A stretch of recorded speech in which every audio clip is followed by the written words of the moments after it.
I'm Johnny O'Brien, and I had the opportunity and the privilege of playing basketball and baseball at Seattle University in 1949 to 1953. Brome called Brightman and said, "Kid," Brome called everybody kid, "I got the Globetrotters in town Monday, an Olympic fun game, and I need an opponent for them, and will you guys play them?" And the next day, Brightman came to practice, a weekend practice, and Brightman says, "We've added a game to the schedule, and we got the Globetrotters on Monday night."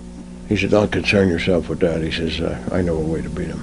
This is Ed O'Brien. I was the starting guard and captain for the Seattle University Chieftans. It was buzzing, It was buzzing. It was completely full, the place. You couldn't cram anybody else in there. We were waiting to go out in the court, and Shafferstein walked across, and he looked and he said, "Is this all you've got?"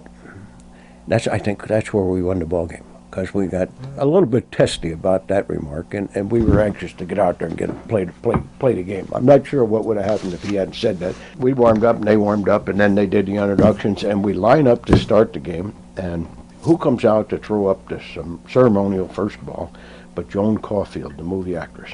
Very beautiful in a tight dress. Well, she throws the ball up in front of these 17,000 people, I guess, that were actually in there, and nobody moved. We were all just staring at her. Really? Yeah, and the ball came down and it went boom, boom, boom in this place.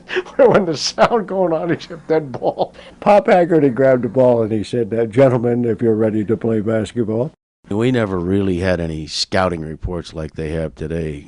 They'd be playing the anthem, and the coach would be there saying, "You take 5." He'd be sizing them up, then make adjustments as we went. A lot of people forgot that in those days, they used to play the pro teams in exhibition games after the season, and they would beat the pro teams most of the time. Most of the field goals I made were left-handed hook shots.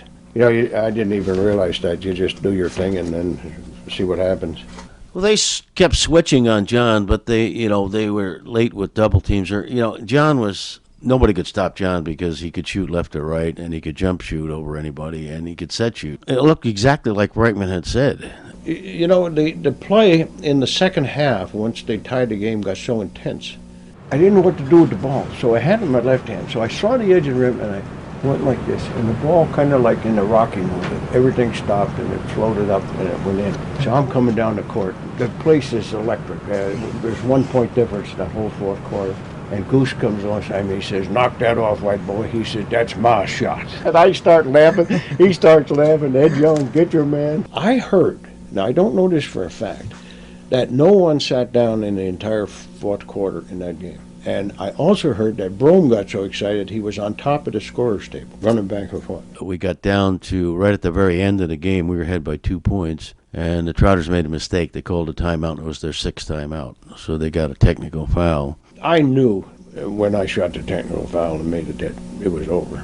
Well, everybody went kind of wild. All the people ran out on the court. This court is just absolutely stunningly full of people. They're all on the court. I think at one time it was voted one of the 5 best basketball games of all time. College, pros, everything.